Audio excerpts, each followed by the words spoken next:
Students, आज के lecture में हम कैंटिलीवर बीम को सॉल्व करेंगे। प्रीवियस जो जितने भी हमने लेक्चर्स पढ़े थे उसमें हमने सिंपली सपोर्टेड बीम को सॉल्व किया था with point loads, with 2 point load and then with uniformly distributed load. और लास्ट में हमने जो न्यूमेरिकल किया था उसमें हमारे पास पॉइंट लोड था और यूडीएल दोनों थे और सिंपली सपोर्टेड बीम था। आज हम ज़रा थोड़ा डिफरेंट पढ़ेंगे। आज हम कैंटिलीवर बीम को पढ़ेंगे। पहले मैं आपको थोड़ा सा ओवरव्यू दे दूंगा कि कैंटिलीवर बीम होता क्या है और फिर देन हम रिएक्शंस फाइंड करेंगे, फिर हम शेयर फोर्स और बेंडिंग मोमेंट डायग्राम को ड्रॉ करेंगे। हमारे पास ये सिंपल एक कैंटिलीवर बीम है। हमारे पास एक पॉइंट लोड 20 किप का यहाँ पर लग रहा है, दूसरा 10 किप का यहाँ पर लग रहा है और ये जो सपोर्ट है ये कैंटिलीवर सपोर्ट है। हम जो कैंटिलीवर सपोर्ट को जो फिक्स सपोर्ट है उसको हम इस तरह रिप्रेजेंट करते हैं। और प्रीवियसली लेक्चर्स में मैंने आपको थोड़ा बता दिया था कि जो फिक्स सपोर्ट होता है वो 3 रिएक्शंस उसके ऊपर आते हैं। एक वर्टिकल को रेजिस्ट करता है, एक हॉरिजॉन्टल को रेजिस्ट करता है और एक मूवमेंट को रेजिस्ट करता है। तो जो फिक्स सपोर्ट होती है वो हमारे पास उसके ऊपर 3 रिएक्शंस आते हैं। इसको हम डिटेल से पढ़ते हैं। पहले मैं आपको बीम के बारे में थोड़ा सा बता दूं। अगर आप चाहते हैं कि ये बीम रियल लाइफ में कैसे दिखती है तो इसको आप इस डायग्राम की तरफ देखें। ये हमारे पास 2 ह्यूमन बीइंग्स हैं जो इस बीम के ऊपर खड़े हैं। एक का फॉर एग्ज़ाम्पल मास जो है, फॉर एग्ज़ाम्पल इस मास को मैं कंसिडर करता हूँ 120 kg और दूसरे का मास जो है फॉर एग्ज़ाम्पल मैं इसको कंसिडर करता हूँ 80 kg। तो हमें पता है कि वेट जो होता है जो हमेशा सेंटर ऑफ ग्रेविटी के ऊपर लगता है और डाउनवर्ड लगता है, तो वेट जो होता है वो mg के बराबर होता है। तो हमारे पास w इसका कितना हो जाएगा, 120 मल्टीप्लाई बाय g की जो वैल्यू है वो 9.8 मीटर पर सेकंड स्क्वायर है। तो हमारे पास इसका जो वेट आ जाएगा वो 1176 न्यूटन आ जाएगा, 1176 न्यूटन। इसी तरह अगर मैं इसका वेट देखूं तो w is equal to mg, mass हमारे पास 80 kg है और g की value 9.8 metre per second square है। तो ये हमारे पास दोनों को जब आप मल्टीप्लाई कर लेंगे तो ये 784 न्यूटन आ जाएगा। और ये इसका जो वेट होगा ये इसके सेंटर ऑफ ग्रेविटी पे एक्ट करेगा और ये डाउनवर्ड एक्ट करेगा। तो हमारे पास ये जो 20 किप और 10 किप का जो लोड लग रहा है वो इस फॉर्म में लग रहा है। 2 इंसान इस बीम के ऊपर खड़े हैं और एक का वेट जो है वो डाउनवर्ड है और उसका चूँकि मास ज़्यादा है तो उसका जो वेट है वो भी ज़्यादा है। दूसरे का चूँकि मास कम है इसलिए उसका वेट भी कम है और ये सेंटर ऑफ ग्रेविटी के ऊपर लग रहा है दोनों के और डाउनवर्ड लग रहा है। तो इन दोनों लोड्स को हम पॉइंट लोड कंसिडर कर सकते हैं। और ये चूँकि एक स्मॉल एरिया पर लग रहा होता है लेकिन ये जो एरिया होता है बहुत स्मॉल होता है as compare to the length of the beam. तो इस वजह से इस एरिया को हम as a point load consider कर लेते हैं। इसके बाद हम आते हैं, ज़रा थोड़ा पढ़ते हैं कि कैंटिलीवर बीम क्या होता है। वो बीम जिसका एक एंड फ्री हो और दूसरा एंड फिक्स्ड हो,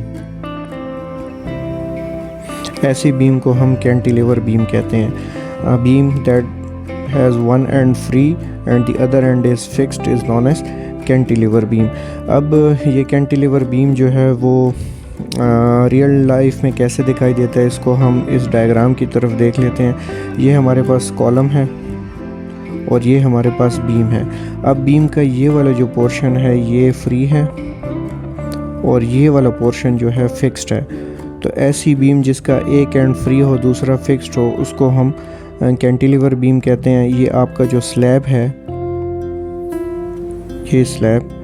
ये स्लैब भी आपका कैंटिलीवर है क्योंकि ये भी एक एंड इसका फ्री है और दूसरा एंड जो है फिक्स्ड है। तो कैंटिलीवर बीम वो बीम होती है जिसका एक एंड फ्री हो दूसरा फिक्स्ड हो। यहाँ पर एक बात को आपने याद रखना है कि ये मोनोलिथिक हो।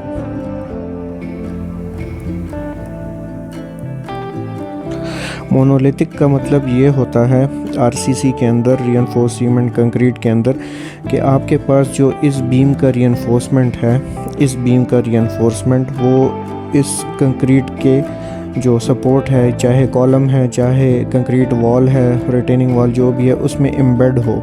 एम्बेड मींस कि इनका जितना भी इसका रीइंफोर्समेंट है वो इस कॉलम के अंदर धंसा हुआ हो। सेम जो अपर बार हैं वो भी डाउनवर्ड इस तरह इसके अंदर एम्बेड हो। और जब आप इसकी कॉस्टिंग करें, एक रीइंफोर्समेंट जो है वो एम्बेड हो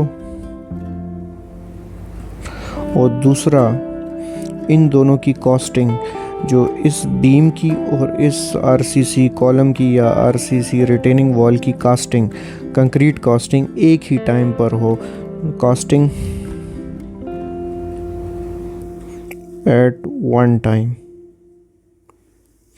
कास्टिंग भी आपकी एक टाइम पर हो और इस बीम की जो रीइंफोर्समेंट है वो इस कॉलम या कंक्रीट वॉल के अंदर एम्बेड हुई हो।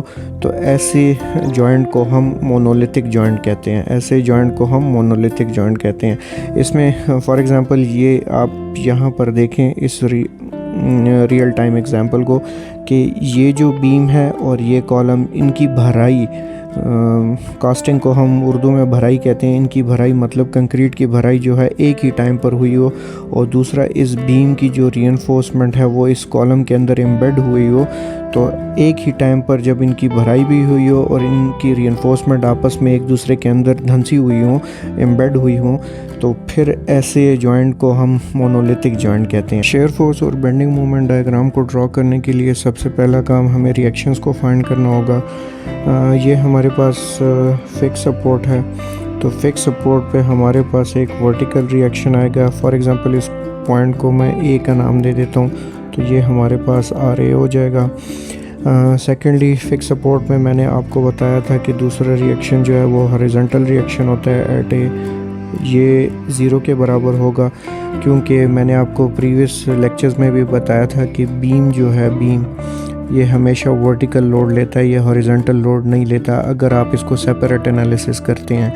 लेकिन जब आप इसको फ्रेम एनालिसिस या बीम कॉलम कनेक्शंस जहाँ पर होते हैं या फ्रेम स्ट्रक्चर जितने भी होते हैं, उसमें जो हमारे पास बीम होता है, फॉर एग्जांपल ये हमारे पास बीम है और यहाँ पर कॉलम है, तो चूँकि यहाँ पर जब आपका रिएक्शन आता है तो यहाँ पर भी अपोजिट एक रिएक्शन आता है, तो उस टाइम फ्रेम में हम जो है जो हमारे पास हॉरिजॉन्टल लोड होता है, हॉरिजॉन्टल, वो हम ज़ीरो के बराबर नहीं लेते। लेकिन यहाँ पर हम ज़ीरो के बराबर लेते हैं क्योंकि ये हमारे पास बीम हम सेपरेट एनालिसिस कर रहे हैं। तो जब हम बीम का सेपरेट एनालिसिस कर रहे होते हैं तो हम हॉरिजॉन्टल लोड जो होता है उसको ज़ीरो लेते हैं, क्योंकि बीम अकेले में सिर्फ वर्टिकल लोड लेता है। लेकिन चूँकि फ्रेम में इसके साथ जो है बीम कॉलम का जॉइंट आ जाता है, तो वहाँ पर हमारे पास हॉरिजॉन्टल रिएक्शन आता है। ये जब मैं फ्यूचर में फ्रेम स्ट्रक्चर्स को सॉल्व करूँगा तो वहाँ पर आपको ये डायग्रामेटिकली भी मैं शो करके दिखा दूँगा।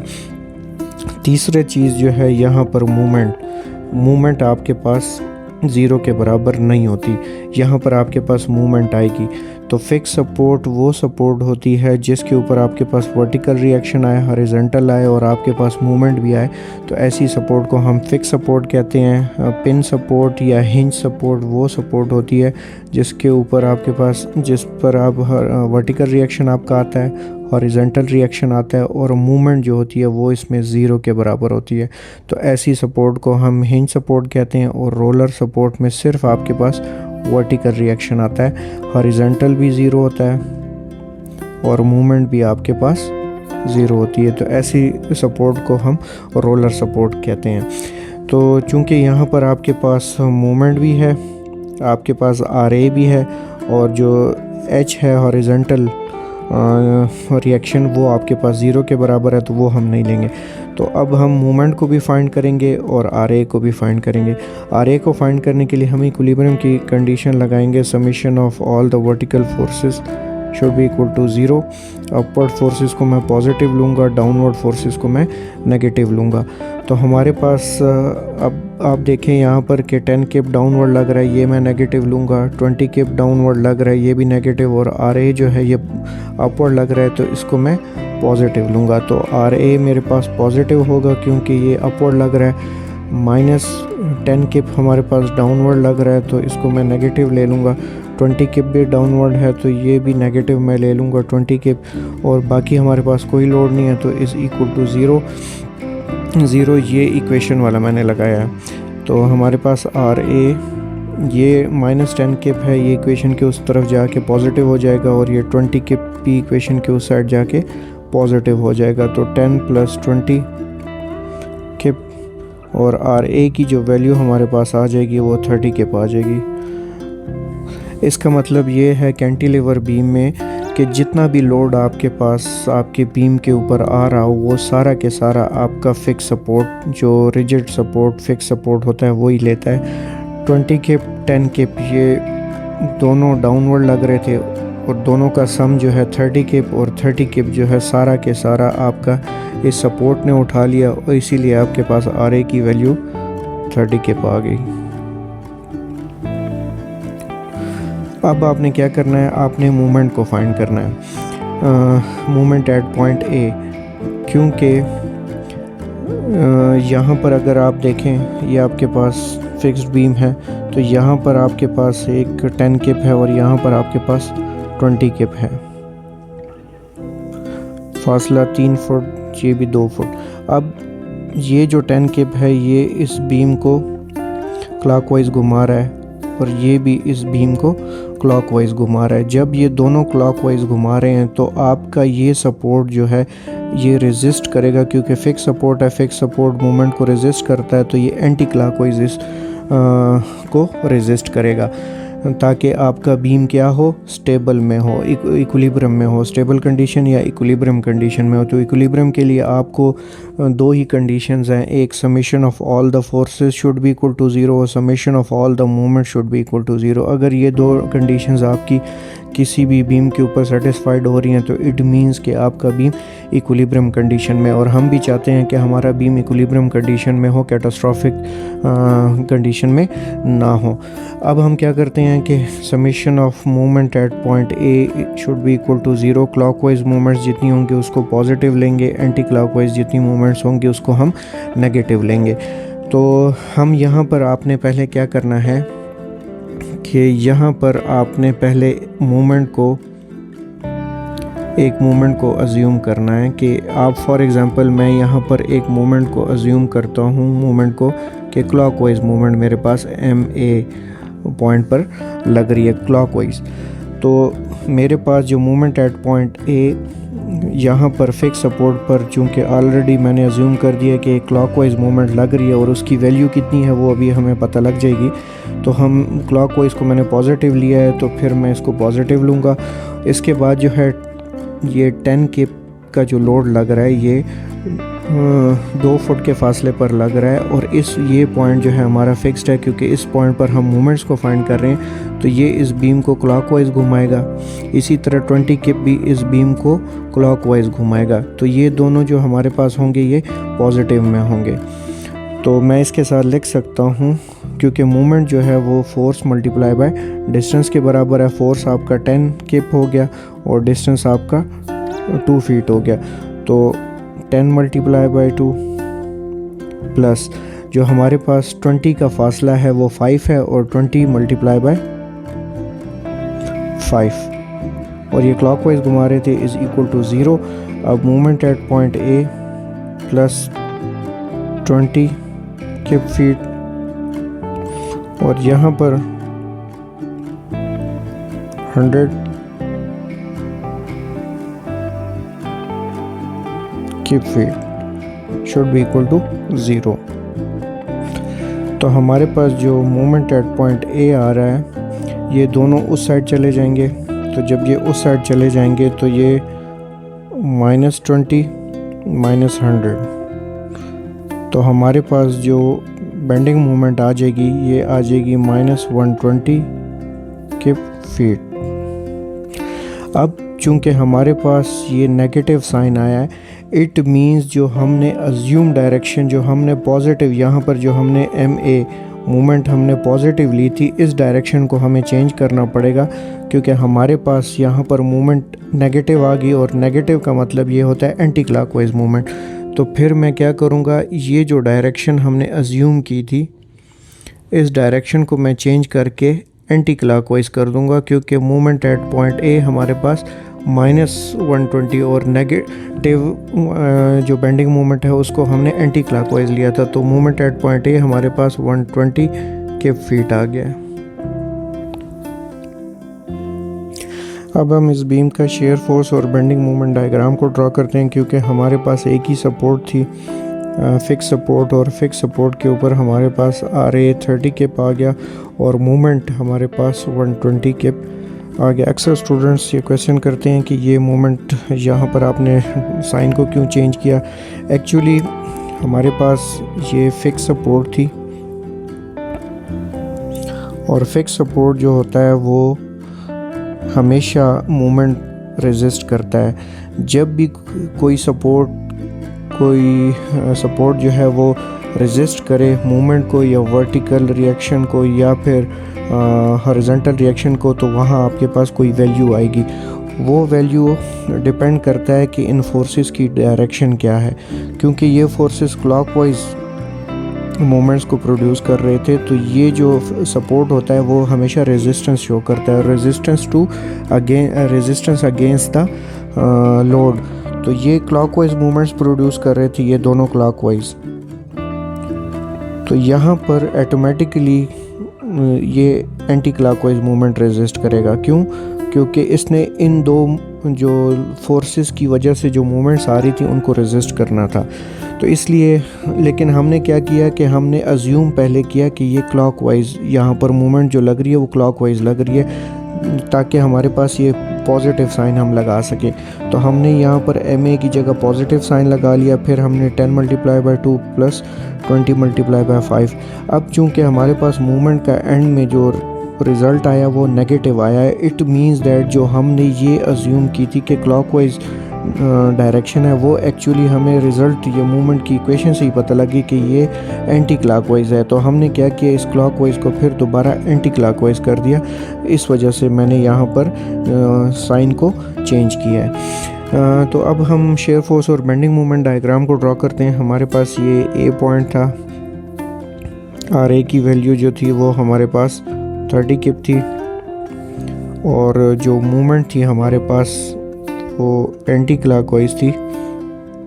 Movement at point A = 120 keep feet. आपने क्या करना है, जहाँ जहाँ पॉइंट लोड है, प्रीवियस एग्जांपल्स में भी मैंने आपको बताया था, जहाँ जहाँ सपोर्ट्स हैं और जहाँ जहाँ आपके पास पॉइंट लोड है वहाँ वहाँ आपने स्ट्रेट लाइन लगा लेनी है शेयर फोर्स और बेंडिंग मोमेंट डायग्राम को ड्रॉ करने के लिए। तो ये आपकी जो है हॉरिजॉन्टल लाइन और दूसरी आपकी हॉरिजॉन्टल लाइन, ये आपकी शेयर फोर्स डायग्राम के लिए और ये आपकी बेंडिंग मोमेंट डायग्राम के लिए। अब हम क्या करते हैं कि ये हमारी 0 0 लाइन है। जितनी भी अपवर्ड फोर्सेस होंगी उसको पॉजिटिव लेंगे, जितनी भी डाउनवर्ड फोर्सेस होंगी उनको नेगेटिव लेंगे। क्लॉकवाइज मूवमेंट को हम पॉजिटिव लेंगे, एंटी क्लॉकवाइज मूवमेंट को हम नेगेटिव लेंगे। यही अजम्पशन हमारी थ्रू आउट जितनी भी मैंने एग्जांपल सॉल्व की हैं और जितनी मैं सॉल्व करता रहूँगा उन सब में हमारी ये अजम्पशन सेम रहेगी। अब ये 0 पॉइंट है, चूँकि यहाँ पर फिक्स सपोर्ट है, हमारे पास रिएक्शन RA जो है 30 किप है, तो मैं एक 30 किप का निशान यहाँ पर लगा देता हूँ और इसको आपस में मिला देता हूँ। अब 30 किप का निशान जो मैंने लगा दिया है, अब मैंने पॉइंट लोड में आपको बताया था कि जब एक रिएक्शन और दूसरे पॉइंट लोड के बीच में कुछ भी ना हो तो आपका जो शेयर फोर्स डायग्राम होगी वो आपकी 0 डिग्री लाइन होगी, मीन स्ट्रेट लाइन होगी। और जो बेंडिंग मोमेंट डायग्राम होगी वो आपके पास 1 डिग्री लाइन होगी। इसी तरह जब आपके पास UDL होगा तो आपके पास जो शेयर फोर्स डायग्राम होगी वो आपके पास 1 डिग्री लाइन होगी और जो बेंडिंग मोमेंट डायग्राम होगी वो आपके पास 2 डिग्री होगी। इसको मैं एक और वीडियो में सॉल्व करूँगा और उसमें आपको जब ये शेयर फोर्स और बेंडिंग मोमेंट डायग्राम की सीरीज़ ख़त्म हो जाएगी तो उसके बाद मैं आपको बताऊँगा कि ये 0 डिग्री लाइन, 1 डिग्री लाइन, ये 2 डिग्री लाइन हम क्यों लेते हैं। इसको प्रूफ मैं आपको मैथमेटिकली करके दूँगा। चूँकि हमारे पास इन दो के बीच में कोई लोड नहीं है तो आपने बिल्कुल स्ट्रेट चले जाना है और यहाँ पर हमारे पास अगेन 30 किप होगा। अब जब हम यहाँ पहुँच जाते हैं तो हमारे पास 30 किप पॉजिटिव है और यहाँ पर 10 किप जो है वो डाउनवर्ड लग रहा है, तो डाउनवर्ड हम नेगेटिव लेते हैं तो 30 माइनस 10 हमारे पास प्लस 20 किप आ जाएगा। तो मैं यहाँ पर एक छोटा सा निशान लगा लेता हूँ और इसको मैं मिला देता हूँ और इसको मैं 20 किप का निशान लगा देता हूँ। अब चूँकि हमारे पास अगेन 10 और 20 के बीच में कोई लोड नहीं है तो ये अगेन जो है स्ट्रेट लाइन चलेगा और यहाँ पर अगेन ये 20 किप पहुँच जाएगा। यहाँ पर अगेन हमारे पास 20 किप है, ये पॉजिटिव 20 किप है और यहाँ पर हमारे पास 20 किप डाउनवर्ड लग रहा है तो ये अगेन हमारे पास 0 हो जाएगा। तो ये जो डायग्राम आपकी बन गई है ये आपकी शेयर फोर्स डायग्राम बन गई है। बेंडिंग मोमेंट डायग्राम के लिए आपको एरियाज़ चाहिए होंगे। इसकी रीज़न भी मैंने प्रीवियस एग्जांपल्स में बता दी थी कि जो हमारे पास बेंडिंग मोमेंट डायग्राम होता है, बेंडिंग मोमेंट डायग्राम, उसके लिए आपको शेयर फोर्स का एरिया रिक्वायर्ड होता है, क्योंकि area of shear force diagram जो होता है वो आपको बेंडिंग मोमेंट बिटवीन 2 पॉइंट्स आपको बता देता है कि 2 पॉइंट्स के बीच में कितना बेंडिंग मोमेंट है। तो उसके लिए आपको एरिया फाइंड करना पड़ेगा। एरिया A1 कैसे फाइंड करेंगे, क्योंकि ये एक जो रेक्टेंगल का एरिया होता है वो लेंथ मल्टीप्लाई बाय विड्थ होता है, लेंथ मल्टीप्लाई बाय विड्थ। तो एरिया आपके पास ये इसकी विड्थ है 30 और जो लेंथ है आपकी ये 2 फीट है, जहाँ से आप देख सकते हैं। तो 30 मल्टीप्लाई बाय 2 तो ये आपके पास 60 के फीट आ गया। इसी तरह एरिया A2 आप फाइंड करेंगे तो ये आपकी विड्थ जो है, ये वाली विड्थ आपकी 20 मल्टीप्लाई बाय, ये आपके पास यहाँ से आप डिस्टेंस देख सकते हैं 3 फीट है, तो 20 मल्टीप्लाई बाय 3 0.326 60 किप फीट आपके पास आ गया। तो अब हम फाइंड करते हैं बेंडिंग मोमेंट डायग्राम।